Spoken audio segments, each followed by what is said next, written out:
Bismillah, alhamdulillah, la hawla wa la quwata illa billah. Asyhadu an la ilaha illallah, asyhadu anna Muhammadar Rasulullah. Allahumma salli ala nabiyyil hashimi Muhammad wa ala alihi wa sallim tasliman, amma ba'd. Ilahi anta maqsudi wa ridhaka matlubi, a'dini mahabbataka wa ma'rifataka. Al-Fatihah. A'udzu billahi minasy syaithanir rajim. Bismillahirrahmanirrahim. Alhamdulillahirabbil alamin arrahmanir rahim maliki yaumiddin. Iyyaka na'budu wa iyyaka nasta'in. Ihdinas siratal mustaqim. Siratal ladzina an'amta 'alaihim ghairil maghdubi 'alaihim waladdallin. Rabbil alamin.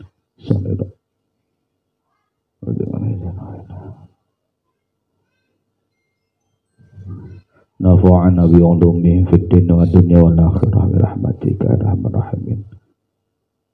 Wa inna syai'atan asqandari. Al-Fatihah. Bismillahirrahmanirrahim. Alhamdulillahi rabbil alamin arrahmanir rahim maliki yaumiddin. Iyyaka na'budu wa iyyaka nasta'in. Ihdinas siratal mustaqim.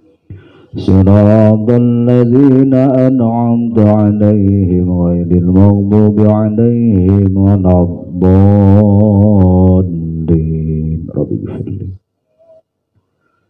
A'udzu billahi minasy syaithanir rajim.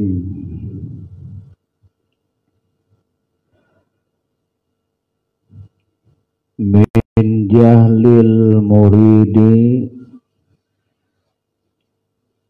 di antara tanda bodohnya seorang murid atau salik, an yusi al-adab, di saat ia beradab buruk kepadanya. Fatu akharal uqubatu anhu fayaqul, sedangkan hukuman atasnya ditangguhkan oleh Allah. Kemudian ia berkata, lau kana hadza su'a adabi, lau kana hadza su'a adabil qata'a, seandainya ia adalah keburukan, maka pasti diputuskan bantuan dari Allah. Wa aujabal ib'ad, dan bahkan dijauhkan, padahal faqad yaqta'ul madada, faqad yaqta'ul madada anhu min haitsu, boleh jadi sudah dihentikan tanpa ia sadari. Walau lam yakun illa man'ul mazid, sekalipun hanya berupa tidak adanya tambahan bantuan baru. Wa qad yuqamu maqamal bu'da, dan boleh jadi ia juga sudah dijauhkan, wa huwa la yadri, tanpa ia mengerti. Walau lam yakun illa an yukhalli yaka wa ma turidu, sekalipun hanya memberikan dirimu dan apa yang engkau inginkan dari hawa nafsumu. Di sini Syekh Ibnu Athaillah dalam hikmah yang ke-66 menjelaskan tentang di antara tanda bodohnya seorang salik adalah jelek tata krama dengan Allah, di mana kadang karena Allah itu menangguhkan, dengan kata lain langsung memberi peringatan, maka si salik beranggapan bahwa kalau memang saya buruk tata krama kepada Allah, maka pastilah Allah memutuskan limpahannya dan menjauhkan darinya. Tapi kenyataan kita masih hidup enak-enak saja dan tenang, seperti tidak mengalami hal yang menyakitkan. Sebelum masuk ke bab hikmah yang sekarang, kemarin membahas tentang masalah istijrat. Ini berkaitan ya dengan bab yang sebelumnya masuk ke bab sekarang. Kemarin dipahami istijrat itu apa sih? Istijrat bahasa kasarnya seseorang dilulu terus oleh Allah padahal dia jauh dari Allah, padahal pekerjaannya hanya maksiat kepada Allah, tapi rezekinya lancar luar biasa. Nah, di sini hati-hati. Begitu juga di sini. Tatkala seorang murid, seorang salik, bodoh dalam tata krama kepada Allah,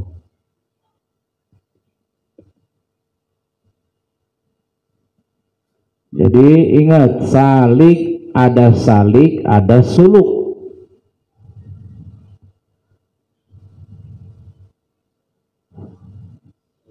Salik kita manusianya, suluk adalah pekerjaannya.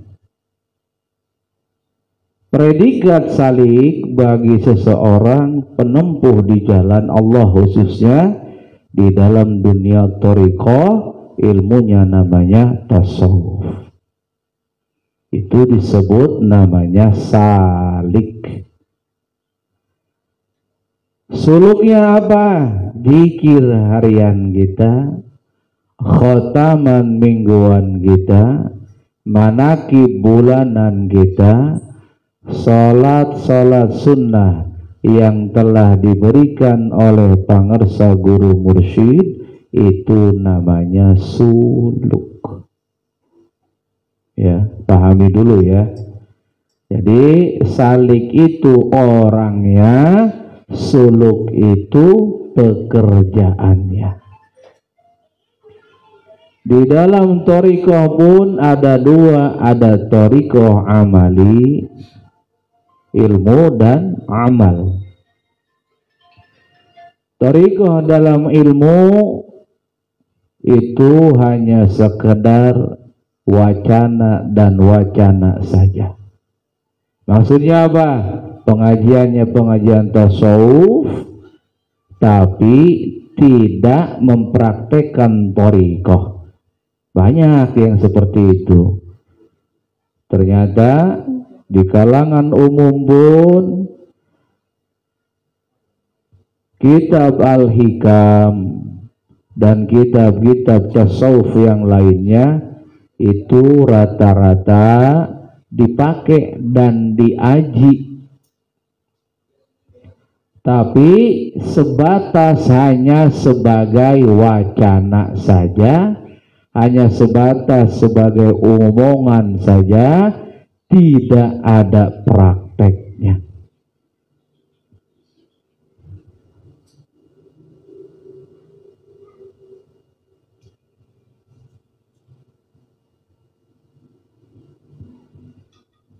Kalau kita alhamdulillah sudah masuk ke dua-duanya, ya ilmunya, ya prakteknya. Jadi bukan hanya sekedar wacana, tapi langsung diaplikasikan, kita kerjakan, kita amalkan, baru nanti akan terasa. Kalau hanya ucapan-ucapan saja, itu tidak bisa. Kenapa? Contoh di hikam, pengajian hikam ini,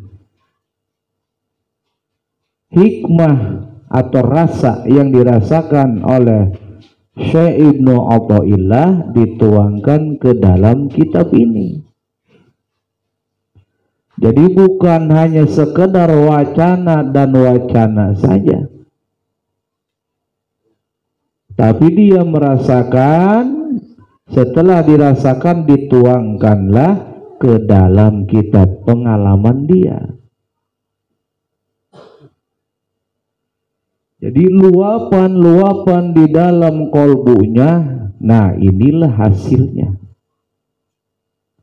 Ya, jadi bukan hanya sekedar teori, tapi lebih kepada praktek.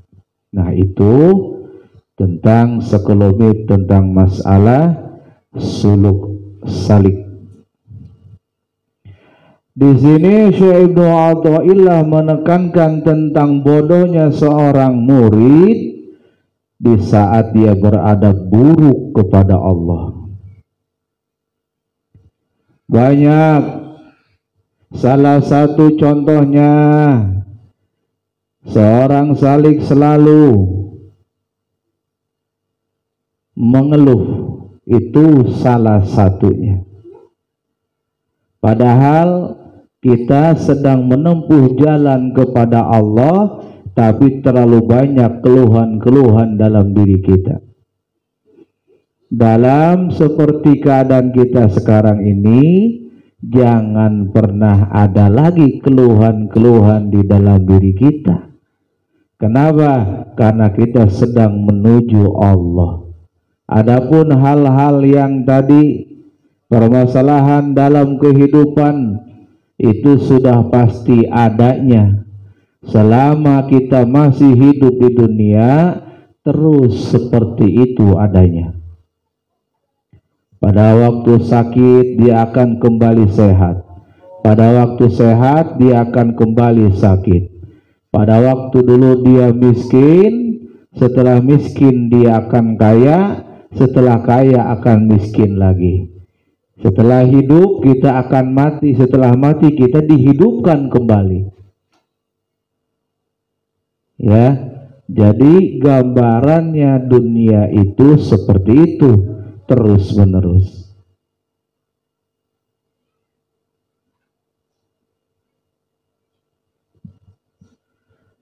Makanya cara menghentikan kemarukan dalam diri kita, kemarukan dalam kalbu kita, keserakahan dalam kalbu kita, salah satunya adalah melalui zikrul maut.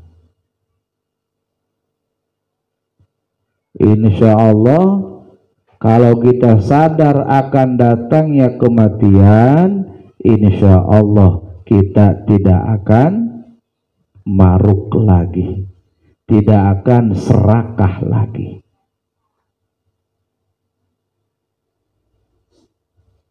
Bukan takut mati, sadar mati, sadar akan datangnya kematian, bukan takut datangnya kematian.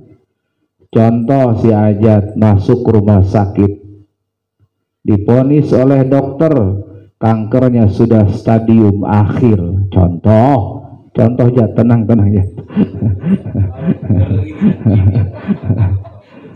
Setelah oleh dokter diponis kanker Anda sudah stadium akhir, lebih baik sekarang pulang saja. Percuma di rumah sakit pun hanya akan menambah beban biaya saja. Dari situ Ajat pulang, bukan sadar mati tapi takut mati. Lihat istrinya masih montok, waduh, aing. Namun aing meninggal, kalau gue meninggal pasti istri gue nikah lagi ditumpahkan ku batur. Motor aing karak nyokot. Waduh, iya dipakai ku suami baru. Rumah karak jadi yang isi orang lain. Anakku masih kecil-kecil sedang lucu-lucunya. Kalau istri gua nikah lagi, kalau suaminya baik, kalau galak, waduh anak gua digebukin terus. Nah selalu seperti itu, berkecamuk terus menerus. Kenapa? Karena takut mati, bukan sadar akan mati. Kalau seseorang sadar akan mati, hilang sifat keserakahan dalam diri kita. Yang pasti bagaimana caranya menghadapi itu? Caranya satu, mempersiapkan segalanya dengan sebaik-baiknya, menyiapkan bekal sebanyak-banyaknya, insya Allah. Jadi tidak ada yang namanya rasa takut untuk mati. Kenapa? Karena kematian sesuatu yang pasti. Kalau sesuatu yang pasti, kenapa kita tidak siap-siap dulu? Urusan di dunia saja Anda harus memperbanyak harta benda, tapi kalau untuk urusan akhirat, coba rata-rata orang terkesan biasa saja. Tahu laron? Laron, namun orang Sunda masih raru.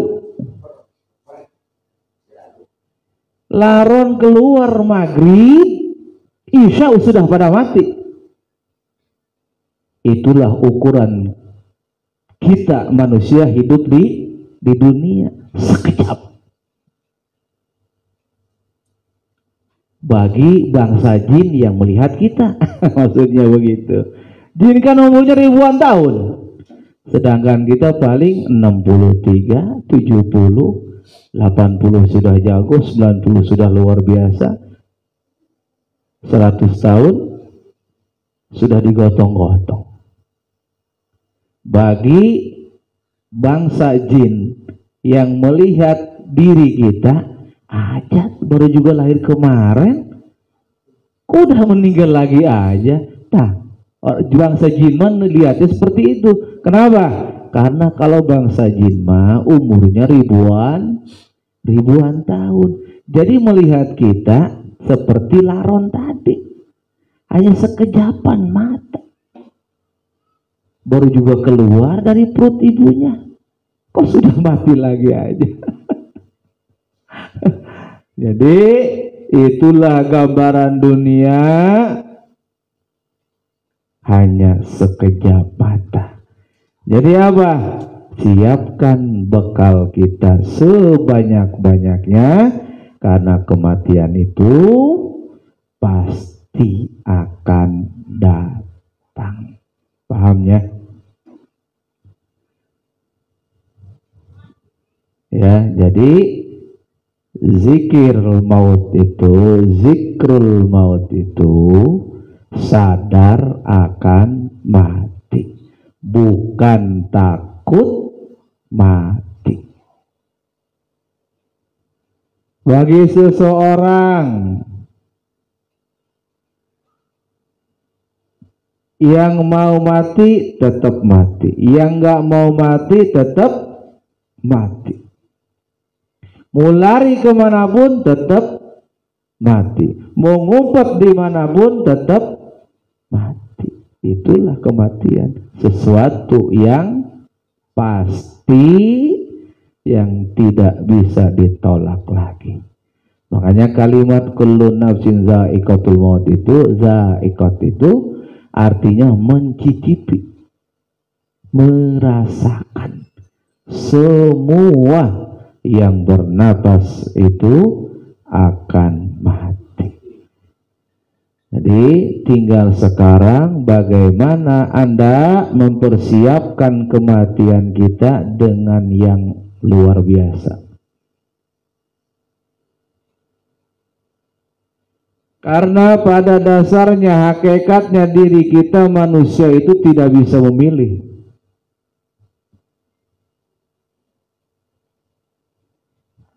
Biarpun diri kita pengennya gua mati dalam keadaan sujud, dalam keadaan berbuat baik, tidak bisa. Ya. Kenapa? Anda pun diturunkan oleh Allah ke bumi ini, ke dunia ini tanpa pernah request dulu kepada Allah. Ya Allah, saya minta lahir di perutnya orang yang paling kaya. Minimal setelah kita lahir punya pabrik. Nggak pernah kan? Dari perut siapa kita nggak pernah minta sama Allah. Diberikan nama sama Allah tidak pernah minta. Bentuknya seperti ini pun kita tidak pernah dilibatkan sama sekali. Tapi orang kan dalam hawa nafsunya condong. Kalau mati pengen dalam keadaan yang bagus maksudnya. Kita lihat sahabat Nabi yang 4 khulafaur rasyidin. Mulai dari Abu Bakar, Umar, Utsman, Ali. Lihat. Ya, dalam keadaan matinya tidak ada yang seperti kita inginkan. Dan cucu Nabi Hasan Husain pun sama seperti itu. Tapi mana? Tidak pernah menurunkan kemuliaan beliau. Abu Bakar diracun, Umar dibunuh, Utsman dibunuh, Sayyidina Ali dibunuh. Kalau kita melihat seperti itu, kok matinya kayak gitu amat? Justru dengan cara begitu mereka syahid fisabilillah. Kita menyangkanya kok jelek amat matinya sih, dibunuh orang. Kok matinya jelek amat, ditabrak mobil, si Musa ditabrak kereta misalkan. Enggak begitu, emang sudah ketentuan dari Allah.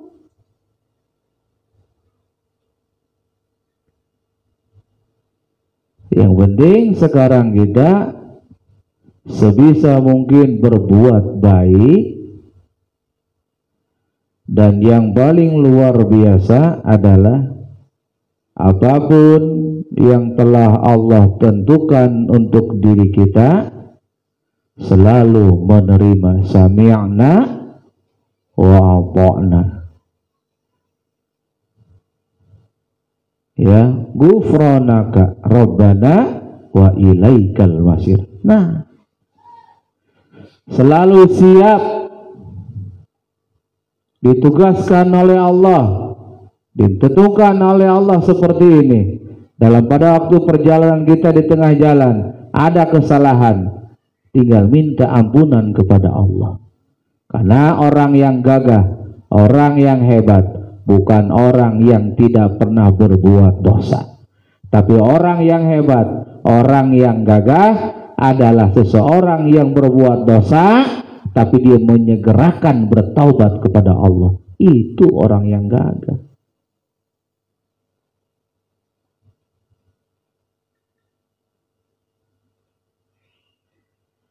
Karena kalau sudah tertanam penyangkalan,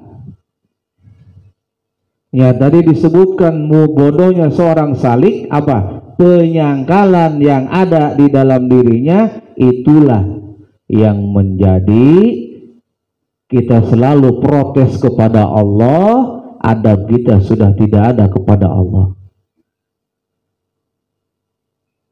Aduh, kenapa mukaku jelek seperti ini, kata si Musa misalkan. Tidak seperti orang lain. Berarti tidak menerima penyangkalan kan? Protes kepada Allah. Aduh, kata si Ajat, aing capek hidup di dunia gak kayak bos gua mah enak. Sekali kunjungan jutaan. Itu penyangkalan itulah yang menimbulkan penderitaan di dalam diri kita. Aduh, hidup gue mah susah terus. Karena yang dilihat di atas dia orang kaya. Tapi kalau hidupnya selalu menerima, senang, ridha apa yang telah ditentukan untuk dirinya, tidak ada itu yang disebut namanya fakir dan yang disebut namanya miskin. Jadi apa? Kembali kepada diri kitanya. Kalau kita menerima kehidupan kita seperti ini, tanpa silau dengan orang lain yang hartanya berlimpah, biasa baik. Ya, biasa saja. Ada seseorang ibu-ibu yang datang ke kiai ingin minta wiridan supaya hidupnya kaya seperti orang lain. Diwiridkan oleh beliau selama 3 bulan berturut-turut. Alhamdulillah, hartanya makin banyak. Datang lagi laporan, saya sudah kebeli ini, laporan lagi saya beli ini. Dapat setahun kemudian suaminya nikah lagi. Balik lagi lah wanitanya, si ibu tersebut, kepada kiai. Kok begini ya kalau sudah kaya? Suaminya nikah lagi, senang main cewek, senang main judi, senang main kemana-mana. Itulah sesuatu yang dipaksakan itu tidak enak. Dia pikir dengan banyak uang bisa seperti itu. Makanya dibedakan ya, antara bahagia dan banyak uang itu berbeda. Itu lain sisi. Bahagia biarpun dia susah, tapi kalau dia menerima, insya Allah bahagia. Tapi lihat orang kaya, terlihat dari luar kayak orang bahagia, tapi dalamnya lihat kebanyakan apa? Berantem terus, ribut terus. Ya, jadi kekayaan dan kebahagiaan dua sisi yang berbeda. Karena banyak orang kaya tapi tidak bahagia. Kebalikannya, banyak orang miskin tapi bahagia. Tidak bedanya juga hubud dunia. Hubud dunia itu letaknya ada di kalbu. Kita suka melihat orang kaya yang hubud dunia. Tidak. Ternyata banyak orang-orang miskin hubud dunia. Malah para wali Allah itu kebanyakan orang kaya. Tuhan Syekh Abdul Qadir Jailani luar biasa. Kakusnya aja, jambannya aja terbuat dari emas. Coba. Terompahnya mutiara-mutiara diterompahnya. Istalnya coba, kandang kudanya. Ya Allah ya Rabbi. Mewahnya luar biasa. Nah, orang yang seperti itu bisa meletakkan dunianya di tangan, bukan di dalam kalbunya. Ingat dulu, sering saya ceritakan, pada waktu Nabi Allah Sulaiman alaihissalam, pada waktu mau tidur, dia ngitung kudanya. Kuda gua ada berapa? Kata Nabi Allah Sulaiman nih. Dihitung-hitung sama dia, oh sekian. Ditegur sama malaikat langsung, sama Allah. Kenapa? Karena lalai. Kalbunya lalai kepada Allah. Gara-gara kuda. Besok pagi langsung dia masuk ke kandang kuda, potong semua kuda itu semua. Dipotong semua. Gara-gara kuda ini. Kalbuku lalai kepada Allah. Goflah kepada Allah. Gara-gara ngitung mas sedikit. Kalau kita lain kan. Ya Allah ya Rabbi. Tapi kita makan sedang ya. Mudah-mudahan kita selalu dibimbing oleh guru mursyid kita. Pokoknya bahasa kasarnya putus sambungkan, lupa ingatkan sesegera mungkin. Jangan sampai lalai berlarut-larut. Awas. Itulah enaknya kita mempunyai guru mursyid. Ya, itu contoh Nabi Allah Sulaiman alaihissalam hanya gara-gara kuda.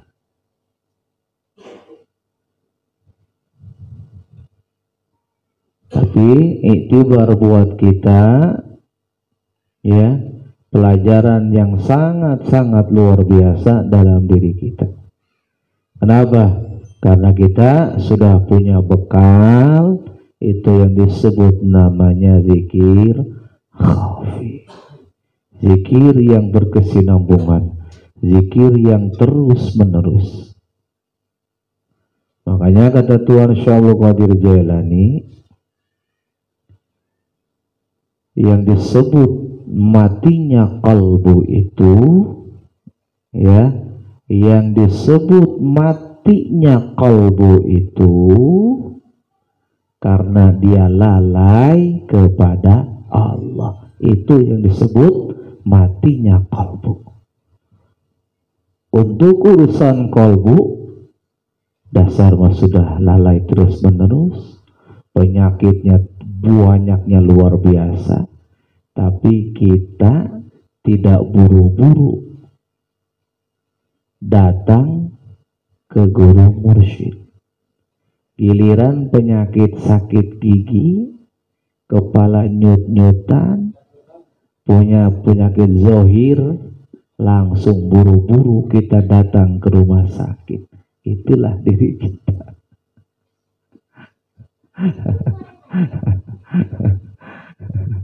Tanpa dipungkiri. Padahal kalau bahasa sakit itu, ya, awalnya ya dari dalam dulu sebetulnya. Aslinya seperti itu.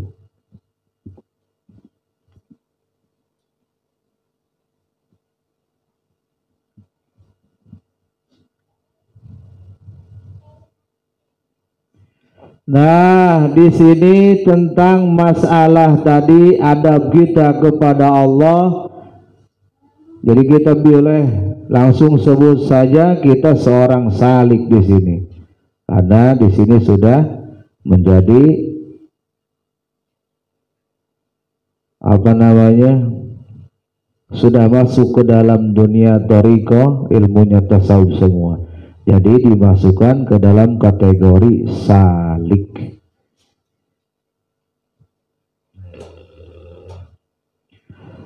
Yang disebut tadi murid yang bodoh dalam tata krama kita kepada Allah,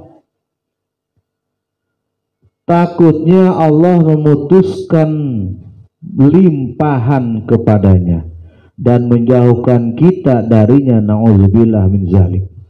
Padahal kita seperti ini pun tujuannya apa? Taqarruban illallah, ingin mendekat kepada Allah.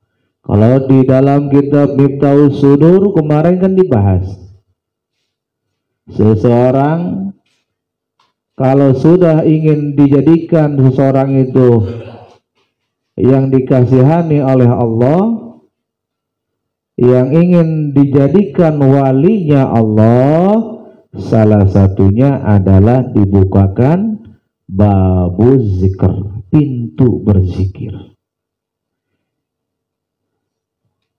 Yang kedua, merasakan lezatnya, nikmatnya berzikir. Nah, yang ketiga, majlis al-qurb, merasakan kedekatan yang luar biasa kepada Allah, al-qurbah. Yang keempat, dibukakan hijab, penghalang-penghalang antara diri kita dengan Allah. Ya, jadi kalau di Miftahus Sudur bab awal itu ada keterangan tentang masalah talqin zikir. Kadangkala seseorang dibukakan oleh Allah, langsung beliau mendapatkan apa yang disebut namanya wa 'allamu ladunna ilman. Yang kedua, Allah bukakan musyahadah. Allah bukakan mukasyafah. Jadi banyak murid-murid Abah yang setelah ditalkin langsung mendapatkan itu semua ada. Cuman murid-murid Abah yang seperti itu memang rata-rata ya tersembunyi lah. Memang ada juga yang masyhur juga ada, tapi kebanyakan rata-rata tersembunyi. Kenapa seperti itu? Karena Abah mah seorang wali yang wilayahnya luar biasa. Wali itu dalam hierarki kewalian ada tingkat RT, ada tingkat RW, ada tingkat lurah, naik lagi tingkat camat, naik lagi tingkat bupati, naik lagi tingkat gubernur, naik lagi tingkat presiden.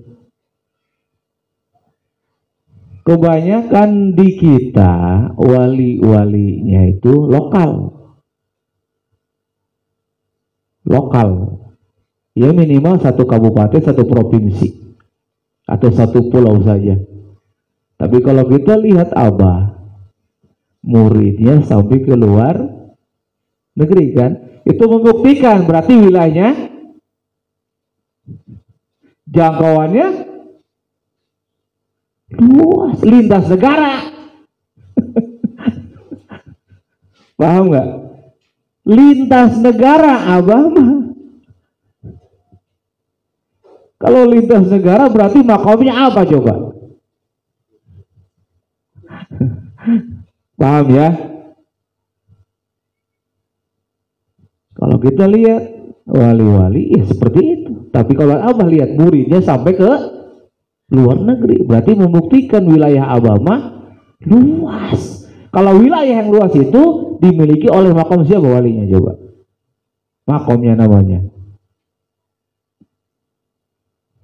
apa namanya?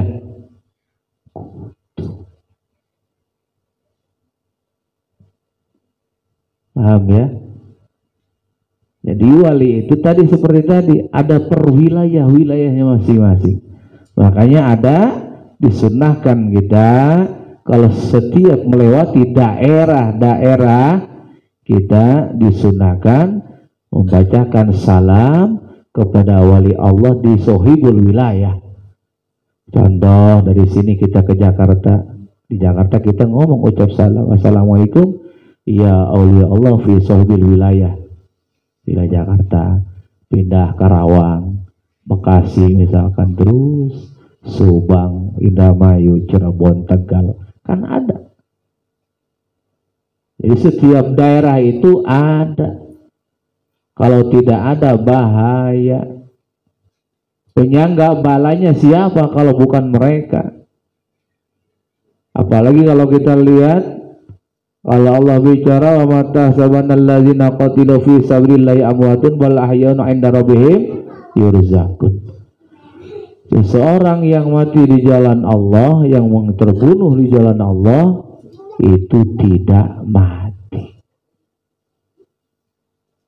Orang soleh, para pejuang, para wali-wali Allah, itu tidak pernah mati. Bahkan mereka hidup. Tapi kata Allah, walakin aktsaran nasi la yash'urun, hanya sedikit. Dari kebanyakan itu hanya sedikit yang merasakan beliau-beliau itu. Wallahu a'lam bishawab. Malam ini banyak mungkin yang hadir. Ya. Di situ ada celah walakin aktsaran nasi la yash'urun, ya. Berarti ada peluang, ada yang mengetahui, ada yang merasakan, ada yang tahu kehadirannya, tapi tidak semua. Ya, jadi kebanyakan manusia hanya sedikit saja yang tahu. dan yang merasakannya.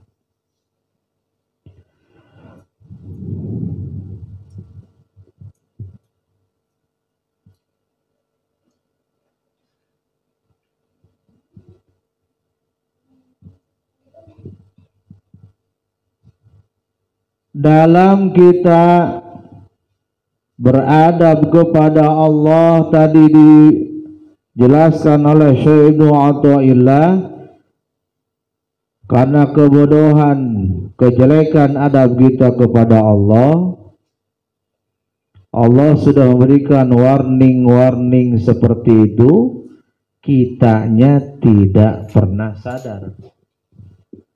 Ya, kitanya tidak pernah sadar terhadap peringatan Allah. Ada yang langsung disegerakan oleh Allah dan ada juga yang ditangguhkan oleh Allah.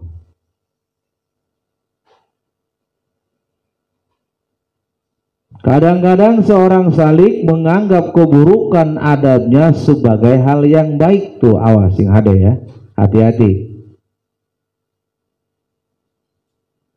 Nah, disinilah ya putusnya limpahan terjadi dalam keadaan ia tidak menyadarinya.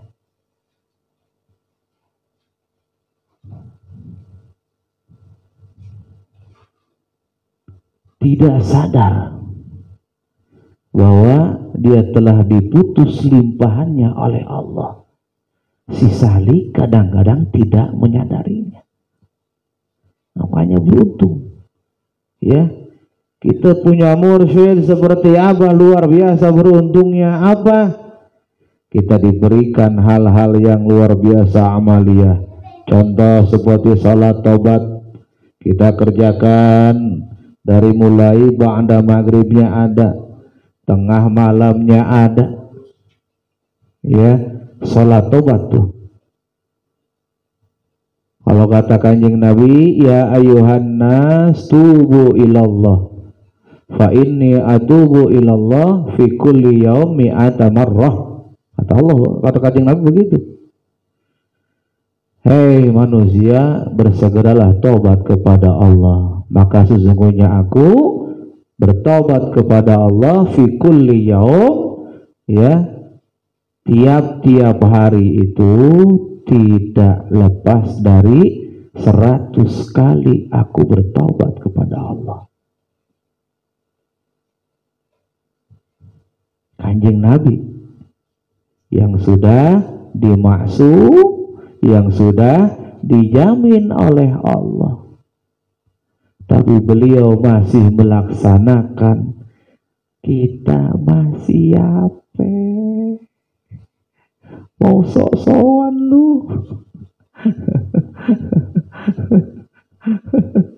Seorang nabi, junjungan kita, tuntunan kita, panutan kita, setiap hari seperti itu.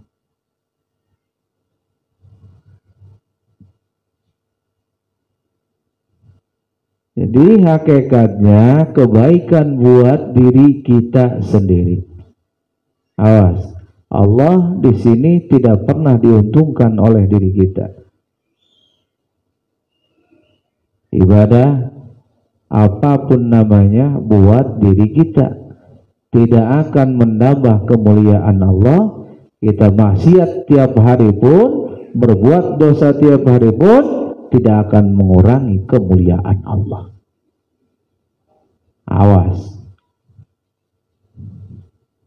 ya, boleh sombong dan jangan terlalu pede Anda ibadah yang pasti diterima. Awas.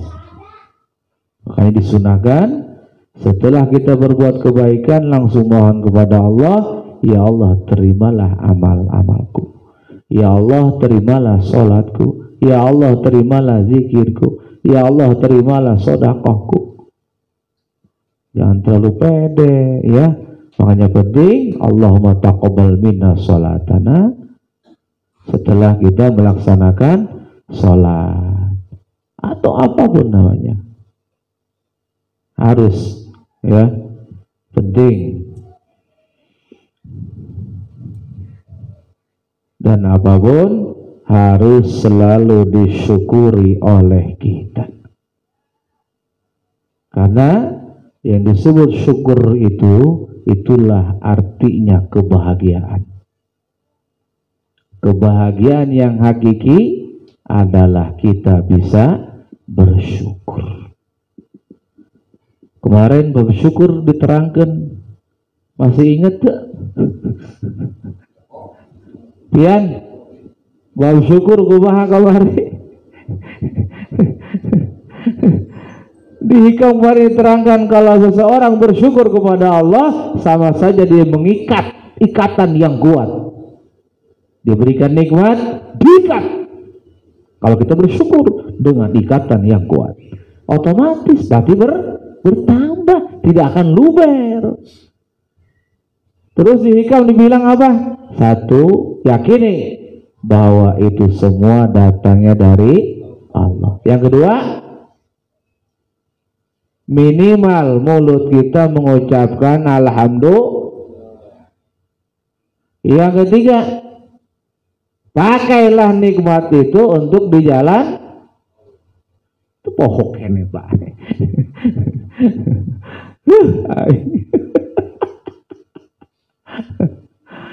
Makanya usahakan pada waktu ngaji hikam, kalau kita kan enak, zikir hobinya jangan putus atuh.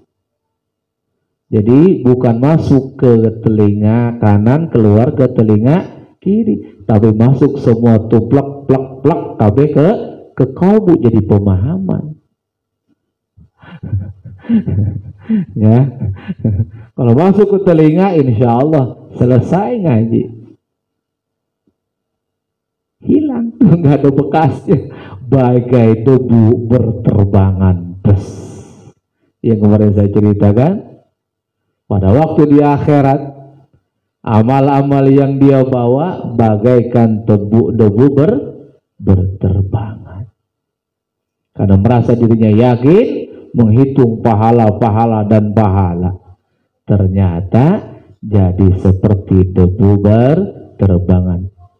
Niatnya seperti hadis kursi yang kita niatkan, ilahi anta maksudi, jangan kau kejar pahala. Sudah nggak pantas seorang sekarang, Mas Rudi sudah dewasa, punya anak, disuruh sama ibunya, Rudi sini tolong beliin mama Indomie. Sama Mas Rudi dibeliin Indomie, pulang ke rumah dikasih Indominya ada apa namanya, kembaliannya. Kembaliannya diambil sama Mas Rudi, kan pln.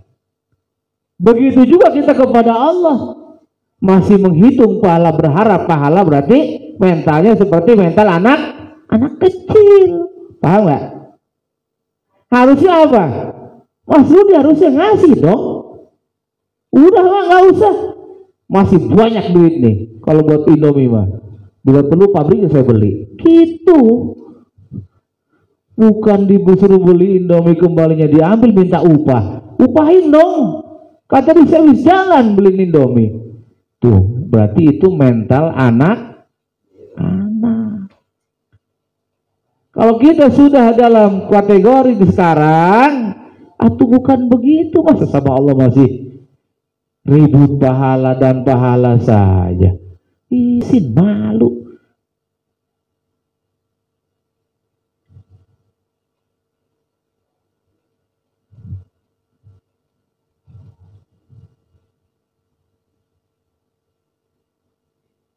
Ya, tuh kedewasaan dalam beribadah pun harus, jangan bermental seperti anak-anak. Wah, bangun tengah malam nanti tahajud, kan luar biasa pahalanya. Selalu menghitung dan dihitung terus menerus. Wah, akan sholat subuh berjamaah karena luar biasa pahalanya. Apaan yang diharapkan begitu? Berarti dia masih Masih berharap seperti itu berarti masih kategori anak-anak. Yang dipikirkan upah, yang dipikirkan gaji, bukan bagaimana caranya Allah kita menyenangkan Allah. Sekarang kebalik dong. Bagaimana caranya supaya Allah senang terhadap saya?